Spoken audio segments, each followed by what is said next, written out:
ஞானேஸ்வரியில் அத்தியாயம் 18 ஸ்லோகம் 17. ஆத்மஸ்வரூப ஞானம் உண்டான பின் ஜீவனுக்கு ஏற்படும் நைஷ்கர்மிய ஸ்திதி. இப்ப இவ்வளவு நேரம் நம்ம பார்த்தது எல்லாமே என்னன்னு கேட்டீங்கன்னா, ஆத்மா அகர்த்தா அபோக்தா, அதாவது கர்மத்திற்கும் அதுக்கு சம்மந்தமே இல்லை அப்படிங்கிறது ரொம்ப எலாபரேட்டா எக்ஸ்பிளைன் பண்ணி முடிச்சுட்டாங்க. அப்போ ஞானிங்கிறவன் யாருன்னா தன்னை ஆத்மா என்று உணர்ந்தவன் அல்லவா?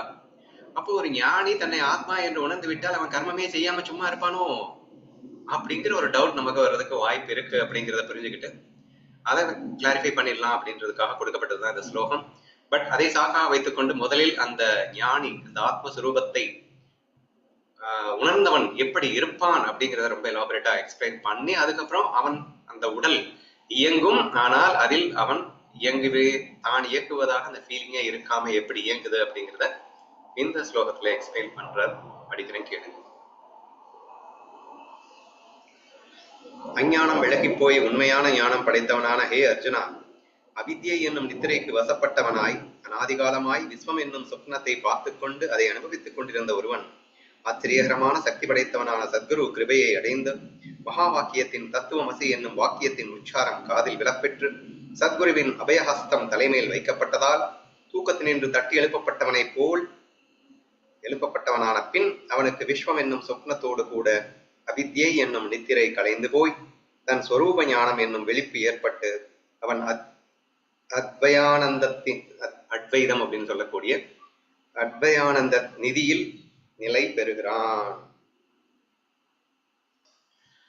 ஆக்சுவலா ஞானம் அப்படிங்கிறது என்ன அப்படிங்கிறத எவ்வளவு அழகா இந்த எக்ஸாம்பிளோட சொல்லிட்டாருன்னு பாருங்க. சொப்னம் அப்படின்னா கனவு. ஸோ கனவு அப்படிங்கிறது நமக்கு நல்லா தெரியும் அது பொய்ன்னு. அதை நம்ம விழிச்சதுக்கு அப்புறம் தான் அது பொய்ன்னு நம்ம உணர்றோம் இல்லையா? அதே மாதிரிதான் இந்த பிரபஞ்சம், இந்த உலகம், இது எல்லாமே கனவை போல ஒரு பொய் தோற்றம். இந்த கனவுல தோன்றியது எதுவுமே உண்மை கிடையாது. ஆனா ஒரு தெரிஞ்சது, அது ஒரு ஃபீல் கிடைச்சது, ஒரு தோற்றம் இருந்தது. அதே மாதிரி இந்த உலகத்துல நீ அனுபவிக்கின்ற எல்லாமே அந்த கனவை போலத்தான் அப்படின்னுட்டு நீ அந்த கனவை எப்போ முடிச்சதுக்கு அப்புறம் தெரிஞ்சுக்கிட்ட. ஆனா இப்போ சத்குருவின் அவருடைய கை நம்ம தலைமையில பட்டதுனாலேயோ அல்லது சத்குரு நமக்கு கிடைச்சதுனாலேயோ அல்லது இந்த ஞானம் அப்படிங்கிறது நமக்கு உணர்ந்ததுனாலேயோ ஒரு 3 பாயிண்ட் சொல்லியிருந்தாரு. ஆச்சரியகரமான சக்தி படைத்த சத்குரு கிருபை அப்படிங்கிறது நமக்கு கிடைச்சதுனால, இன்னொரு முக்கியமான பாயிண்ட் மகா வாக்கியத்தின் தத்துவமசி அப்படிங்கிறது நமக்கு புரிஞ்சதுனால. தத்துவமசி அப்படின்னு சொன்னா நான் அதுவாய் இருக்கின்றேன் அப்படிங்கிறது அர்த்தம். அதுவான்னா எதுவா? ஆத்மாவாய் இருக்கின்றேன், நான் அதுவே அப்படிங்கிறத ரியலைஸ் பண்றதுக்கு தத்துவமசி அப்படின்னு பேர். அப்போ அந்த மகா வாக்கியத்தாலதான் நம்ம ஞானத்தை அடைய முடியும். அகம் பிரம்மாஸ்மி, நான் பிரம்மம் அப்படின்னா இது வரைக்கும் நான் உடம்பு மனசு அதை எப்படி நினைச்சிட்டு இருந்தேன் இல்லையா? அது இல்லை, அதெல்லாம் மாயா, நான் பிரம்மம் என்று உணர்கின்ற ஒரு நிலை. அது உணர்வு, அதாவது டோட்டலா அனுபவபூர்வமாக வருகின்ற நிலை அப்படின்னு கூட வச்சுக்கோங்க. அந்த தத்துவமசி மகா வாக்கியத்தினாலோ அல்லது சத்குருவின் கிருபையினாலோ அவருடைய இன்னொரு 3வது பாயிண்ட் அபயஹஸ்தம் தலைமேல் வைக்கப்பட்டதாலோ. ஹஸ்தம் அப்படின்னா கை, அபயஹஸ்தம்னா அவருடைய கை நம்ம தலைமையில வைக்கப்பட்டதாலோ எனக்கு முழிப்பு வந்துருச்சு அப்படின்னு அர்த்தம். என்ன முழிப்பு வந்துருச்சு? கனவு கண்டு கொண்டிருக்கும் போதே கனவை கனவென்று புரிந்து கொள்ளுகின்ற முழிப்பு வந்துருச்சுன்னு அர்த்தம். என்னையா சொல்ற? இந்த ஜாக்கிரத் வேர்ல்டு ஒரு கனவு தான் அப்படிங்கிறது நமக்கு வெட்ட வெளிச்சமா தெரிஞ்ச விஷயம் ஞானம் புரிஞ்சவனுக்கு. அந்த கனவுன்னு புரிஞ்சுக்கிட்டா எப்போ? நீ இந்த பிரபஞ்சத்துல இருக்கும் போதே. இப்ப என்ன சொல்லிட்டாரு? முடியும் போது அவித்யை என்னும் நித்திரை கலைந்து போய் தன் ஸ்வரூப ஞானம் என்னும் வெளிப்பு ஏற்பட்டு விட்டால் நான் சச்சிதானந்த சுரூபம், இவைகளெல்லாம் மாயை என்று தெளிவான புரிதல் ஏற்பட்டு விட்டார். அவன் அத்வயானந்த ஸ்திதியிலே நிலை பெறுகிறான். அனைத்தும் ஒன்று, என்ன தவிர இங்க எதுவுமே இல்லைங்கிற ஸ்திதிக்கு அவன் வந்துடுறான். அப்படி ஆன பின் முன்னாடி என்ன சொல்றாரு?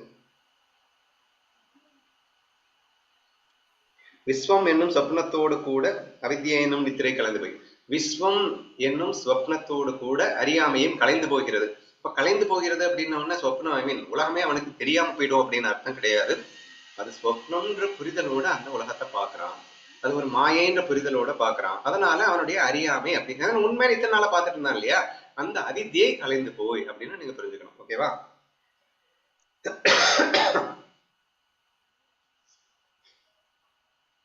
அப்படியான பின் சந்திரனுடைய பிரகாசம் எங்கும் வியாபித்துக் கொண்ட பின் காணல் நீர் தோற்றம் இல்லாமல் போவது போலே,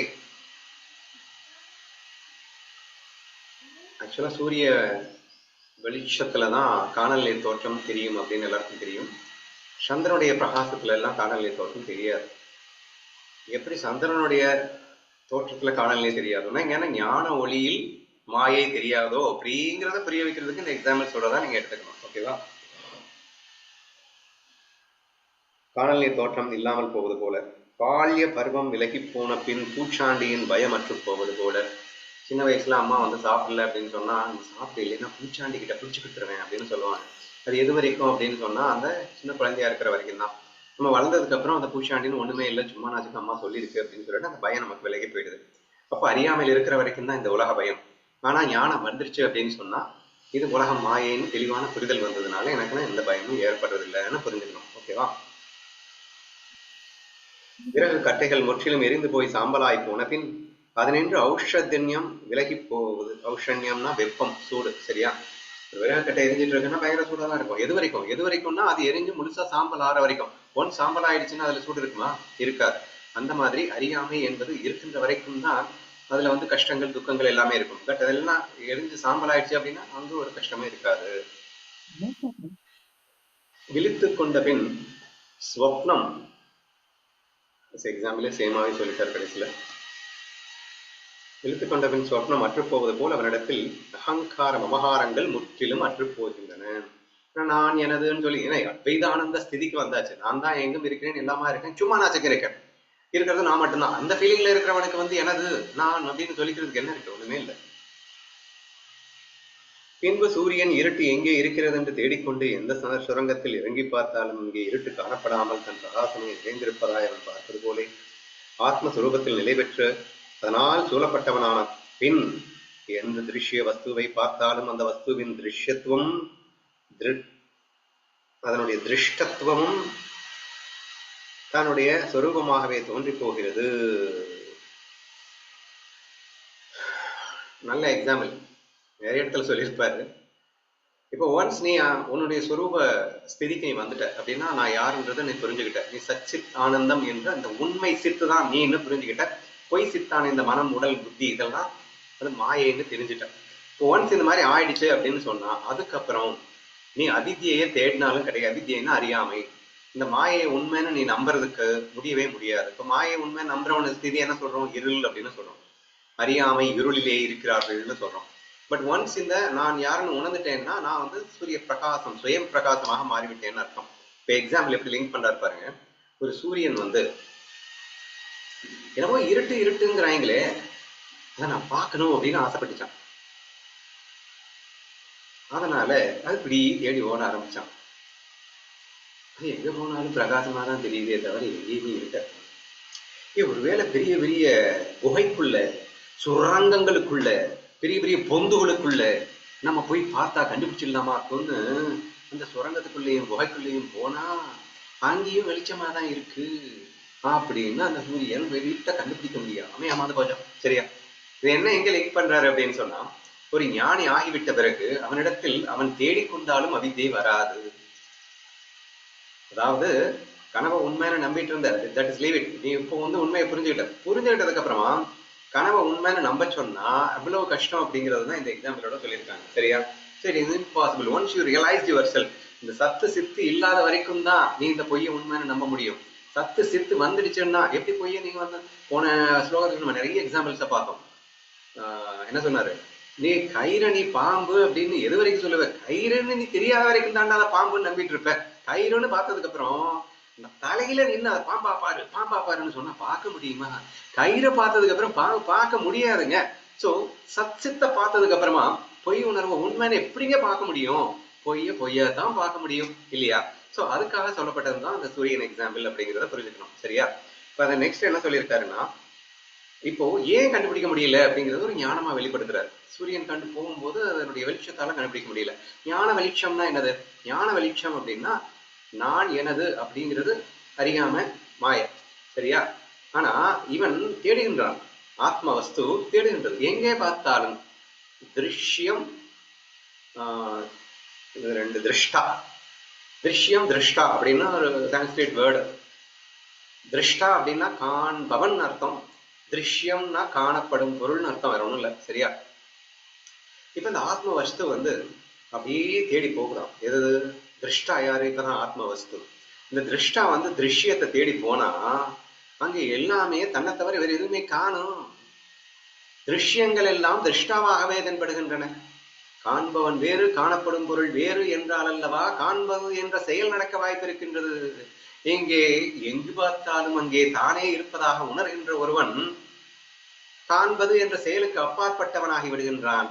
திருஷ்யமும் திருஷ்டாவும் ஒன்றாகின்ற அற்புத நிலை ஏற்பட்டு விட்ட பின்னே அங்கே இருளை எங்கே காண்பது அப்படின்னு சொல்லிட்டு அழகா அந்த ஞான தத்துவத்தோடையும் சேர்ந்து சொல்லிட்டாரு. சூரியன் இருட்ட தேடினா கிடைக்காதது மாதிரி இந்த ஆத்ம வஸ்துவானது அறியாமையை தேடி சென்றால் எங்கும் தன்னையே காண்பதால், திருஷ்யமும் திருஷ்டாவும் ஒன்றாய் காண்பதால் அதனால் அறியாமையை காண முடியவில்லை அப்படின்னு சொல்றாரு. எங்கும் தன்னுடைய சுரூபமாகவே தோன்றி போகிறது. நெருப்பு ஒரு கட்டையில் பற்றி கொண்டால் அதன் பின்பு அக்கட்டையை நெருப்பாக ஆகிப்போய் எரிக்கப்படும் கட்டை எரிக்கும் நெருப்பு என்று இந்த வேதபாவம் அற்றுப்போவது போலே கர்மம் என்று தன்னை காட்டிலும் வேறுபட்ட ஒன்றை செய்கின்றவனாக ஆத்மாவுக்கு ஏற்பட்டிருந்த பழி இல்லாமல் போய் அதற்கு பின் மிகுந்து நிற்பதான ஆத்மஸ்திதி என்னும் பதவிக்கு அவன் அரசனாக போகின்றான். ஒரு கட்டை இருக்கு, இதை வச்சு இதுல நெருப்பு இருக்கு, அதுல நெருப்பு இல்லை, இது அதை எரிக்குது. எரிக்கிற கட்டை, அது எரிகிற கட்டை. இது எரிய வைத்த கட்டை, இதனால் எரிந்த கட்டை அப்படின்னு நம்ம பேசுறோம். எது வரைக்கும்? இந்த எரிகிற கட்டை, இந்த எரிந்த கட்டை, இது எரிச்சதுக்கு அப்புறம் அதையும் அங்கேயே போட்டுருங்க. இப்ப எல்லாம் எரிஞ்சு போயிடுச்சு, எங்க சாம்பலா தான் இருக்கு. இப்போ எரிகிற கட்டை எது, எரிந்த கட்டை எதுன்னு எப்படி கண்டுபிடிக்கிறது? கண்டுபிடிக்க முடியாது. அப்படி எப்ப நீ சச்சித்தானந்தத்துக்குள்ள வந்துட்டியோ இந்த பொய் சுரூபங்கள் எல்லாம் உண்மை அல்ல, இவை எல்லாம் நானே, இங்க என்ன தவிர எதுவுமே இல்லை. அப்போ எரிக்கிறது எரிக்கப்படுகின்றது அப்படிங்கிற பேதம் இல்லை, இங்க அனைத்தும் நான் மட்டுமே என்ற ஒரு அற்புத ஸ்திதியிலிருந்து காண்டு சாட்சி பாவத்துக்கு போயிடுங்க, நீங்க ஈஸியா புரியும், சரியா? சாட்சியிலிருந்து காண்பவன் அங்கே தன்னையே அனைத்திலும் காண்கிறான். அங்கே நடக்கின்ற அத்தனையும் மாயை என்ற புரிதலோடு ஆனால் தன்னையே அனுபவிக்கின்றான் அப்படின்னு புரிஞ்சுக்கணும், சரியா?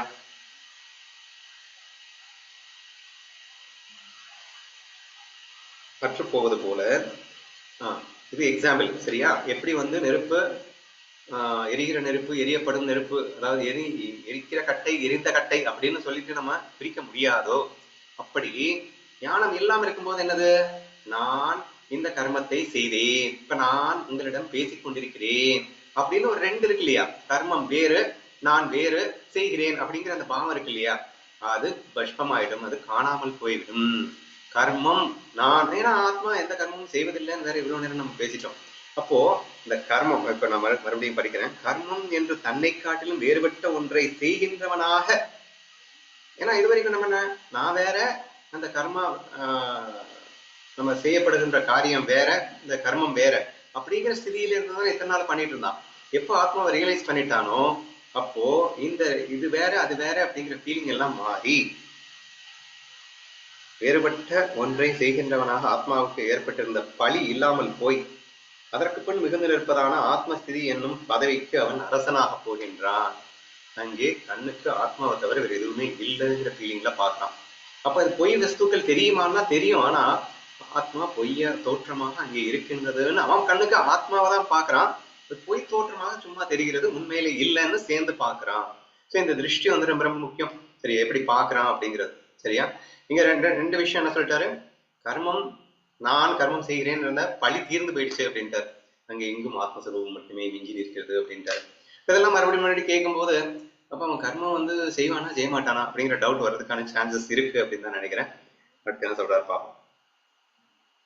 பின்பு அவன் தேகம் என்று ஒரு வஸ்து அனாவத்தையாக இருப்பதாக உணர்வானோ, ஒன்ஸ் ஆத்ம வஸ்துவை ரியலைஸ் பண்ணதுக்கு அப்புறம் தன்னை தேகமாக அவன் நினைப்பதே இல்லை. இது வெறும் மாய சொரூபம்னு பாக்குறான், கர்மத்தையும் மாய சொரூபம்னு பாக்குறான், இந்த மாயை அந்த மாயையே பண்ணிட்டு இருக்குன்னு பாக்குறான், நான் எதுவுமே பண்றது இல்லைன்னு பாக்குறான். சோ நீட்டா கொண்டு போறாரு பாருங்க. சோ இப்போ ஒன்ஸ் இவன் ஆத்மாவை ரியலைஸ் பண்ணிட்டதுக்கு அப்புறம், தன் சத்து சுரூபத்தை ரியலைஸ் பண்ணிட்டதுக்கு அப்புறமா இந்த உடலை தன்னை என்று தான் என்று பாவிப்பானா? இந்த உடலே நான் இல்லைன்னு பாவிச்சதுக்கு அப்புறம் இந்த உடலால் செய்யப்பட்ட கர்மத்தை நான் செஞ்சேன்னு சொல்லுவானா? அந்த மாதிரி திங்க் பண்ண ட்ரை பண்ணுங்க.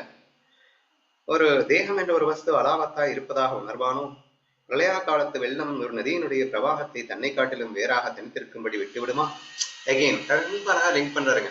அதாவது வேதரிக் அணுவை அப்படின்னு சொல்லிட்டு வேதாந்தத்துல 2 விஷயங்களை அடிக்கடி கூட்டிட்டு காட்டுறாங்க.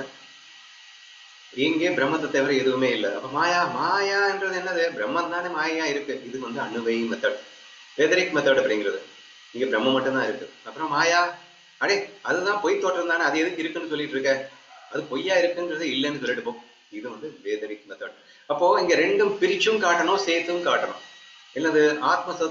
ஆத்ம வஸ்து என்பது சச்சித் சொரூபம், உண்மை சொரூபம். இதுக்கு பொய் சொரூபத்தை போய் இல்லையா லிங்க் பண்ற அப்படின்னு சொல்லிட்டு இந்த ரெண்டு வேற என்ன காட்டணும். அட் தி சேம் டைம் இந்த பொய் வஸ்துங்கிறது இதை விட்டு தனியா இருக்க முடியாது. இன்ஃபேக்ட் இதுவேதான் பொய்யா இதுவா இருக்குன்னு காட்டணும். இந்த ரெண்டுமே தெளிவா புரிஞ்சுக்கும் போது மட்டும்தான் நம்ம முழுமையான புரிதல் இருக்கும்னு அர்த்தம். 100% இதுதான் இதுவா இருக்கு, இதுதான் இதுவா இருக்குன்னு பிரிச்சு காட்ட தெரியலன்னாலும் எங்கேயும் நம்ம தடுமாறிடுவோம். அல்லது பிரிச்சு காட்டுட்டேன்னு சொல்லிட்டு ஆத்மாவை விட்டு மாயை துண்டாவே பிரிச்சுட்டீங்கன்னா அங்கேயும் டோட்டலா கொலாப்ஸ் ஆயிடும் அப்படிங்கிறத சேர்ந்து புரிஞ்சுக்கோங்க. டோட்டலா ஞானேஸ்வரி முழுக்க இந்த ரெண்டையுமே அழகா பின்னி பிணைந்துதான் நம்ம ஞானதேவர் எக்ஸ்பிளைன் பண்ணிட்டே போறாரு. ஓகேவா? சரி, இப்ப இங்க என்ன பார்த்தோம் அப்படின்னா இங்க அனுபவ மெத்தடுக்கு வர்றாரு. ஸோ ஃபர்ஸ்ட் இவ்வளவு நேரம் என்ன பண்ணினாரு? ஆத்மாவுக்கும் கர்மத்துக்கும் சம்பந்தம் இல்லை, ஆத்மா அது பாட்டுக்கு இருக்கு, கர்மம் செய்யறதுக்கு வேற ஒரு பிரகிருதியும் 5 காரணங்களும் தான் காரணமா இருக்கு, இது இன்னமும் ரெண்டுக்கும் சம்மந்தம் இல்லாத மாதிரியே பேசிட்டு போனாங்க. இந்த ஸ்லோகத்துல நல்லா கூர்ந்து கவனிச்சீங்க அப்படின்னா எரிகிற கட்டு எரியப்படும் கட்டுன்னு 2 ஏதாவது வித்தியாசம் பார்க்க முடியுமா? அட எல்லாம் ஒன்னா தானே பார்க்கணும் அப்படின்னு சொல்லிட்டு இந்த உண்மை வஸ்துவே தான் மாயையாக இருக்கின்ற காரணத்தினால் இவன் ஆத்மாவை ரியலைஸ் பண்ணதுக்கு அப்புறம் இந்த உலகத்தை பார்க்கும்போது உலகம் தெரியும், ஆனால் தன்னை விட்டு வேறாக தெரியாது. அப்ப அனைத்தும் தான் என்று உணர்வான். அப்படின்னா என்ன? இந்த மாயையாக இருக்கின்றதுவே இந்த ஆத்மாதானே என்று உணர்வான்.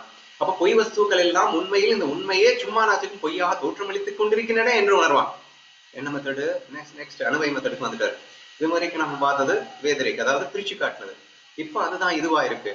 இங்க மெயினா பிரிச்சு காட்டுறதுடைய நோக்கம் என்ன? இது உண்மை, இது பொய். இது உண்மை, இது பொய்ன்னு தெரிஞ்சுக்கிறதுக்காக பிரிச்சு காட்டணும். நெக்ஸ்ட் அந்த உண்மையே தான் இங்க பொய்யா இருக்குன்றதை சேர்ந்து புரிஞ்சுக்கணுன்றதுக்காக சேர்த்து காட்ட வேண்டியது இருக்கு. இந்த ரேஞ்சில நீங்க புரிஞ்சுக்க ட்ரை பண்ணுங்க.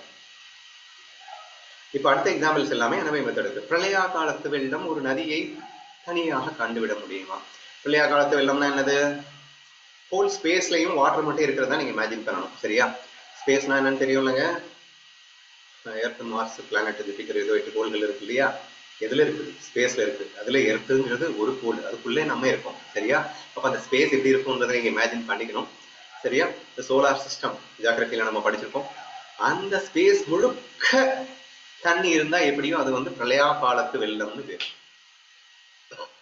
பூமிக்குள்ள ஃபுல்லா தண்ணி இருந்தாலே நதி தனியாவும் வெள்ளத்தை தனியாவும் பார்க்க முடியாது. இவர் ஸ்பேஸ் ஃபுல்லா தண்ணி இருக்கிற மாதிரி கற்பனை பண்ண சொல்றாருன்னு வச்சுக்கோங்க.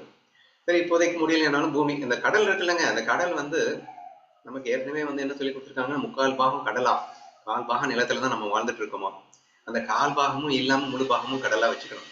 அப்ப அப்படி வச்சா கூட நீங்க மேல ஸ்பேஸ்ல இருக்கும் கேப் இருக்கிற மாதிரி வந்துடும்ன்றதுனால ஸ்பேஸ்லயும் தண்ணி இருக்கிற மாதிரி கற்பனை பண்ண சொல்றாரு. அங்க தண்ணியை தவிர எதுவுமே இல்லைன்னு இமேஜின் பண்ண சொல்றாருங்க. நீ பூமி முழுக்க தண்ணி வந்துட்டாலே நதியை எங்க கண்டுபிடிக்க முடியும்? இப்ப எல்லா நதிகளும் சேர்ந்து சமுத்திரத்துக்கு போகுது. அப்போ ஒவ்வொரு நதிக்கும் தனித்தனியா பேர் கொடுத்து, எதனால அப்படின்னா லேண்ட் தனியா இருந்து அதுல தனித்தனியா ஒரு பிரவாகம் போனதுனால இதுக்கு இந்த நதி, அதுக்கு அந்த நதின்னு சொல்லிட்டு இருந்தேன். இப்ப பூமி முழுக்க சமுத்திரமா மாறிடுச்சு அப்படின்னா அப்புறம் எங்க போயிட்டு நதியை தேடுறது? இந்த எக்ஸாம்பிள். சோ இங்க நல்லா புரிஞ்சுக்கோங்க. பிரளயா காலத்து வெள்ளம் ஒரு நதியினுடைய பிரவாகத்தை தன்னை காட்டிலும் வேறாக தனித்திருக்கும்படி விட்டுவிடுமா? அப்போ ஒரு நதி பிரவாகம் இருக்கு அப்படின்னா பிரளயா காலத்து வெள்ளத்துக்கு நதியே சமுத்திரம் அப்படின்னு சொல்ல முடியுமா? ஏன்னா அங்க ஒன்னாதான் இருக்கு. அப்போ நீங்க என்ன இமேஜின் பண்ணணும் அப்படின்னா மாயையாக தனித்திருக்கும் அந்த இவைகள் எல்லாம் அவன் எப்படி பார்க்கிறான்னா தன்னை விட்டு வேறாக பார்க்கவில்லை. பிரளயா காலத்து வெள்ளம் எப்படி நதியை தன்னை விட்டு வேறாக பார்க்க முடியாதோ அப்படி ஆத்மாவை உணர்ந்தவன் இந்த மாய சுரூபங்களை எல்லாம் தன்னை விட்டு வேறாகவும் பார்க்க இயலாதுன்னு புரிஞ்சுக்கணும். அப்படி பிரம்மே தான் என்று அவனுக்கு ஏற்பட்டிருக்கும் பேரறிவு ஒரு தேக மாத்திரம் தான் என்று பாவித்துக் கொள்ளும்படி சிரித்து போகுமா? சோ இந்த உடம்பு மட்டும் நான் நான் நான் அவன் சொல்லிட்டு இருப்பானா? அவன் எங்கும் எதுவும் எல்லாமாக இருப்பது தானே என்ற அந்த பாவத்தில் அல்லவா இருப்பான். சூரியனுடைய பிரதிபிம்பத்தை பற்றி கொள்வதால் சூரியன் பற்றி கொள்ள மாட்டான் அல்லவா? சூரியன் ஒரு தண்ணியில குட்டையில பிம்பம் தெரியுது அப்படின்னா அதை போய் பிடிச்சிட்டேன்னா சூரியனையே பிடிச்சதா ஆயிடுமா? தயிரை கடைந்து வெண்ணெயை பிரித்தெடுத்த பின் அவ்வெண்ணெயை திரும்பவும் அதில் மேல் போட்டால் அத்துடன் அவ்வெண்ணெய் கலந்து போகுமா? அதாவது it is impossible to again to become an ignorant. மீண்டும் அறியாமையில் சிக்குவதற்கு அவனுக்கு வழியே இல்லை அப்படிங்கிறதுக்கு எக்ஸாம்பிள் சொல்றாரு. ஏன்னா அவன் சத்சித்தம் உணர்ந்துட்டான். ஒன்ஸ் தன்னை உண்மை என்னன்னு தெரிஞ்சவனுக்கு மாயை இதுவும் தன்னுடைய பொய் தோற்றமாகத்தான் அவன் பார்க்கின்பானே தவிர அதை வேறு என்று பார்த்தால் தானே நம்ம மயங்கிறதுக்குங்க. அதுவும் என்னுடைய பொய் தோற்றம் என்று பார்க்கும் போது அது எப்ப முடியும்னா அது சத்சித்த உணரும் போதுதான் முடியும். உண்மையை உணர்ந்தால்தான் இந்த பொய் பொய்யா தெரியும் உனக்கு இல்லையா? அது உணர்ந்தவனுக்கு பால்ல இருந்து வெண்ணெய் எடுத்ததுக்கு அப்புறம் திரும்பி பால்ல கலந்தா அது பால் ஆக முடியாதது போலே. அப்ப தான் சத்சித் உணர்ந்த பிறகு அவன் ஒரு உடம்புல இருந்தான்ல, அந்த உடம்பு தான் நான் நினைக்க சொன்னா அவனால எப்படி முடியும்? அதை ஏதோ நான் என்ன நான் யாருன்னு தெரியாத வரைக்கும் நான் இந்த முட்டாள்தனமா இந்த மாயை போயிட்டு உண்மை நம்பி இந்த உடலை நான் சொல்லிக்கிட்டு இருந்த வாஸ்தவம் தான் ஐயா. பட் இப்ப நான் யாருன்னு தெரிஞ்சுக்கிட்டேன்டா. இப்ப இந்த உடலை போய் நான் நினைக்க சொன்னா எப்படிங்க நினைக்க முடியும்? அந்த ஃபீல்லாம் கொஞ்சம் இமேஜின் பண்ணி பாருங்க. இத்தனை வருஷமா நம்ம யானை கத்துக்கிட்டே இருக்கோம், ஆனா இன்னும் உடல் போய் நானு நினைச்சிட்டு இருக்கோம். ஆனா ஞானதேவர் என்ன ஃபீல் பண்ண சொல்றாருன்றதை புரிஞ்சுக்கோங்க. நான் ஆத்மஸ்வரூபம், அகம் பிரம்மாஸ்மி, பிரம்மமே நான். இந்த உடல் எல்லாம் வெறும் தோற்றங்கள். அப்கோர்ஸ் நான் தான் என்னுடைய மாய தோற்றங்கள், என்னுடைய மாய பிம்பங்கள். அப்ப ஒரு பர்டிகுலர் உடலை மட்டும் நான் எப்படி சொல்லுவேன்?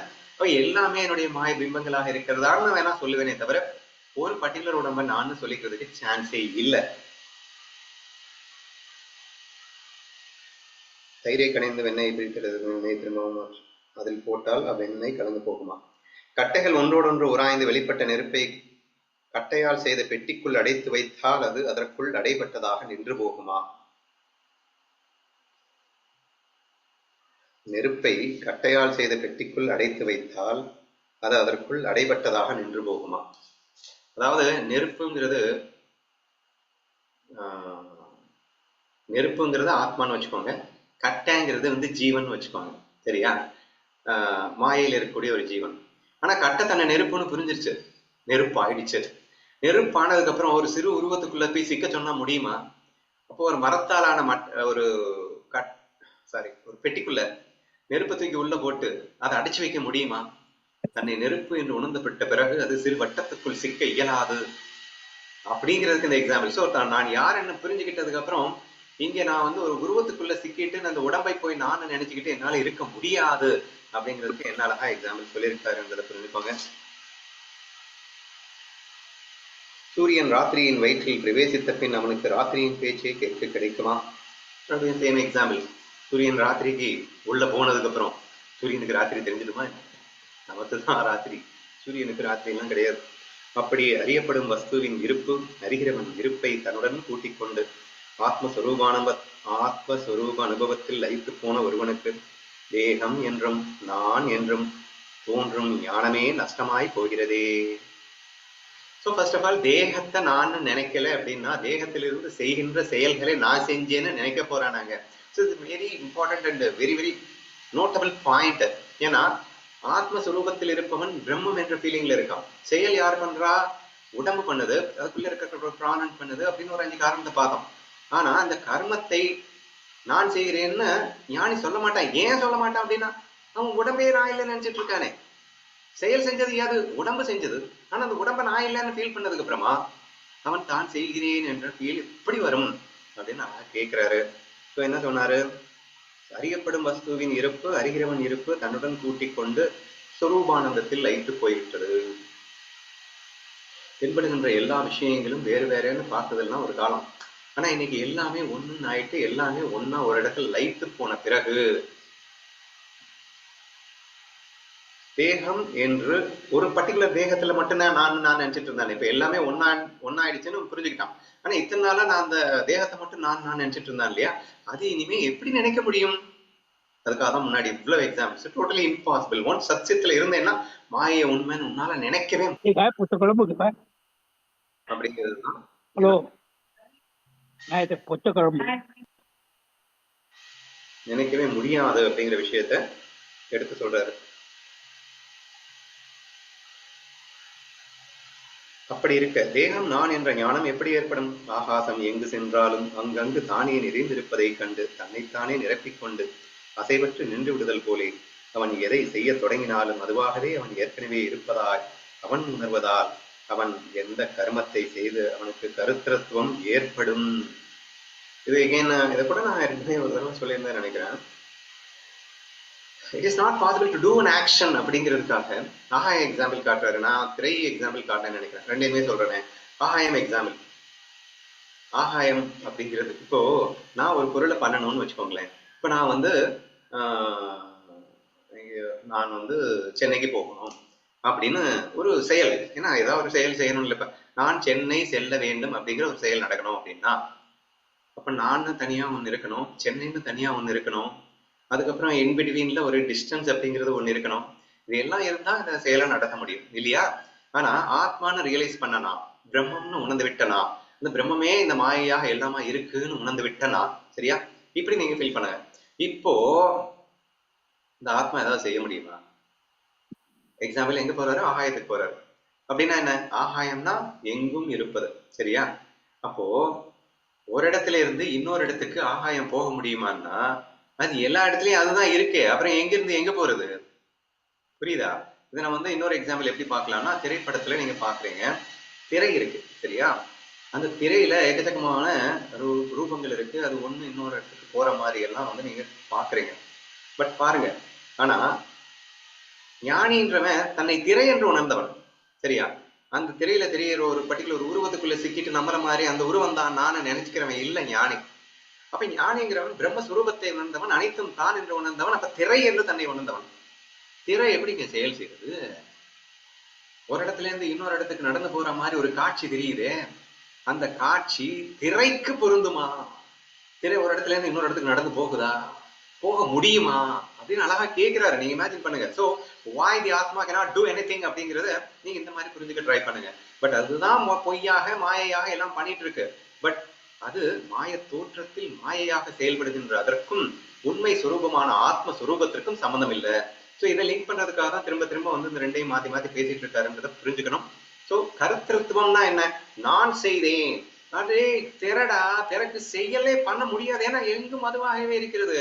இப்ப கருத்திருத்துவம்னா நான் செய்தேன், கர்த்தா அப்படிங்கிறது தான் கருத்திருத்துவம், சரியா? நான் அப்படிங்கிறது நான் செயல், இதை நான் செய்தேன் அப்படிங்கிறது அது ஏற்பட வழியே இல்லை. பிரளயா காலத்து வெள்ளம் அல்லது ஆகாயம் அல்லது திரைப்படத்தில் உள்ள திரை என்று உணர்ந்து விட்ட ஆத்ம ஞானி தன்னை பாடியாகவே அவனால ஃபீல் பண்ண முடியாது. திரையா ஃபீல் பண்ணிட்டு இருக்கான். அப்ப பர்டிகுலர் பாடியா ஃபீல் பண்ண முடியாது. அந்த பாடி வேண்டே செய்யல, திரையா இருக்கிற நான் செஞ்சேன்னு அவன் சொல்லுவானா? இப்படி நீங்க இமேஜின் பண்ணீங்கன்னா அவன் எதுவும் செய்வதில்லை என்பதை மிக அப்பட்டமாக புரிந்து கொள்ள முடியும் என்று நினைக்கின்றேன்.